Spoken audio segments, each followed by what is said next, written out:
This is a 2025 Chevy Colorado Trail Boss. And for 2025, it got some much needed updates that we'll go over in this video. I borrowed this truck from Seiner Chevrolet here in Salt Lake City. It is available for sale. Let's go and check out the window stickers so you guys can see options and features on this build. At the very top is the description with the colors, so black on black. And then here is a short listing of the standard equipment. Be sure to pause to see more. Base price comes in at $39,800. And starting off the options is that Trail Boss Convenience Package 2 for $24.25. A lot of updates to it as well. Technology package was $950, and this one does have the 20-inch wheels. Now all weather liners were a part of this one. This one also has the all-terrain black wall tires and has a few blackout for the lettering too. Destination comes in at $15.95 with a total price of $46,515. One thing I was really hoping to see for 2025, and I haven't even confirmed it yet, is can you get LED headlights and fog lights? I've already complained enough about the front end of this truck, but at $46,000, this truck does put you in Z71 territory. So depends on how you look at it. I mean, you are getting a little bit more aggressive styling, but this truck definitely needs some work for 2026 for sure. Now, as far as the updates go, a lot of it has to do with convenience packages, right? So let's go ahead and go through it really quickly. For 2025, they did add the convenience package 1 as standard equipment. So yeah, sliding rear glass will now be standard. You also get the rear defogger and finally cruise control. That was something that I never could make sense of. Why would that be an option on a truck in 2024? That was the case last year though. You could not get cruise control standard, but it was an option. Now on the front end, you still have a camera right here, which came part of that technology package. You can see that Trail Boss badge right here. And they do have the blackout as you saw on that window sticker. And then here's that hood. Pretty aggressive styling. Halogen headlights. And they do give you this gray accent down below. And then you have these recovery hooks finished in black. They also still give you the valance down below, which is going to help with aerodynamics. But this truck does have a 2-inch lift. And then here's a quick peek at that suspension. So double wishbone independent. It's going to handle well. It's going to have good on-road manners for sure. And then check out these wide tires. These are the Bridgestone Duelers, and this is a 275/60 20-inch wheel. Now these are 33-inch tires, 10.8 inches wide, so they're pretty wide for this truck. I want to say some of the HDs have 10.8-inch wide tires too, so they look really good on this truck. Not a big fan of the 20s. If I'm going to get a Trail Boss, I'm probably going to get the 18-inch wheel. 6-lug, you have the 4-piston brakes, and those are the brakes that are easy to service at your house too, by the way. Now that fabric material, it's going to be easy to clean out that mud. And you have these plastic fender flares. Here's a nice side view of the truck.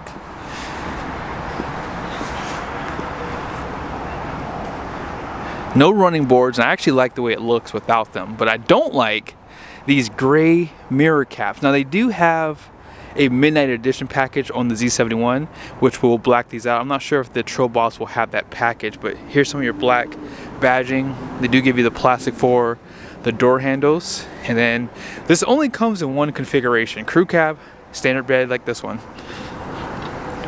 Trail Boss decal, and here is the suspension in the rear.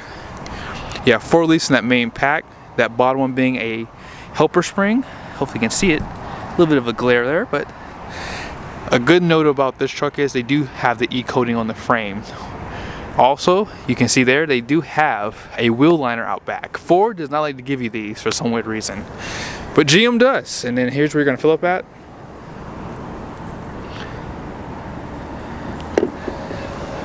And the tail lights are going to be incandescent bulbs. You do have a step right there. Parking sensors. There were no parking sensors on the front end, by the way, and they're not even available for any Colorado. You have your receiver hitch down below. And here is your spare tire. So it is a Bridgestone, and they just have an alloy wheel there, which is fine by me. all-terrain tire. So if you get stuck out in the middle of nowhere, at least you have this to get you back. This does have a 342 rear end, automatic locker.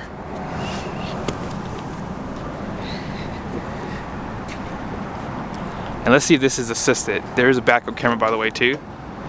So this is going to be assisted, which is nice. Happy to see that. No spray-in, no power for the bed, but you have the tie downs, 8 in total. And they still give you this storage area here. This is waterproof too, and it's kind of hidden as well. You have your 4 and 7 pin for your trailer too, by the way. And then here's just the other side of the truck. Looks really good with these big tires for sure though. For 2025, the Turbo Max is now standard equipment. I'm sure a lot of people are gonna be happy by that. So now you get 310 horsepower, 430 pound-feet of torque standard. In previous years, they did have 2 other engine options. Same displacement, same engine, just less torque and I believe less horsepower too on the base model one. This engine is pretty overbuilt, fully forged bottom end, aluminum heads. It is just direct injection, and all that power does go through an 8-speed transmission on this one. Let's go ahead and check out the interior. Here is the door design on the Trail Boss. You have auto up and down for just the driver's side, and then auto down for everything else. No seat memories, no power folding outside glass. You still have that blind spot, which is a nice feature to have. And this one did have the 10-way seat, as you saw on the window sticker, so you can pretty much adjust the front and rear of this bottom cushion. You have that lumbar powered.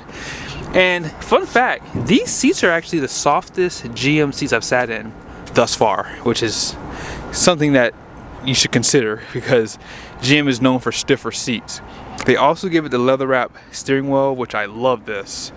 And here's just the dash. Nothing but hard plastic in this truck. Trailer brakes down here, and you do have your light dimmer for your screen. You have the floor liners already in there. Let's go ahead and check out the passenger side. On the passenger side, manual seat. Now, both seats are going to be heated, which is a nice add. And then here's that dash, and then your center console. They do wrap this in leather too. They do give you a black headliner. And on the dash, again, just all hard plastic. For the same money, you can get a Z71, guys. Just saying. I think I would just go with the Z71. This one just doesn't do anything for me. And I guess for some people, if you're looking at getting a side-by-side, this is the next best thing. I mean, this would destroy a side-by-side, obviously. Out back, you still have a 60/40 bench. A little bit of storage below there. They also give you the air vents in the rear, but you have no power, no USBs, and then your cup holders right there. This was all made standard for this year, which is a nice upgrade. And then you can drop these headrests down for better visibility if nobody's sitting back here. You have the grab handles on the roof. Let's go ahead and jump back over to the driver's seat. Push button starts right here. And then here is that steering wheel. This does have adaptive cruise control, and as you guys saw, that is standard now. Heated steering wheel buttons right there, and this will actually control the menus in this screen here. So let's go through. Now on this page here, this is the off-road page. You also have this one, shows your adaptive cruise control. This one's more of a clean screen. And then this one has some trip information in that one. And it just kind of goes back through it again. You have navigation. Yeah, just really nice features on this one. Now on this side, if you go through the menus, you do have a 360 camera. So you can see out back, has the backup lines. If you're looking to tow a trailer, you can change that over to that one to get lined up a little bit easier. Or you can have no lines. You also have a bird's eye view above like this. And you have a side view, so if you want to see where the tires are, if you need to park it, or if you're going off-road, that might be helpful. You also have the bird's eye view on that side too. You can disable that. And just a few more camera views right here for hooking up to a trailer. Dual climate control. You guys can see the buttons for the heated seats. And on this screen here, vehicle status. these are good features to have going off-road. So if you want to go to your engine, you can pretty much monitor your temperatures and oil pressure, all that good stuff. Your trip information is now in here. So if you want to add that trip information over to that screen, or if you want to see your current trip fuel economy, you can add this to the driver display and it will pop up in the other menus there. Let's click the home button right here.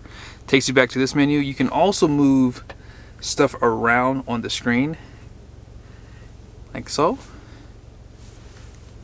And on this side you have off-road pages. So some of the stuff you saw on this screen, this is 11 inch, this is 11.3. You have your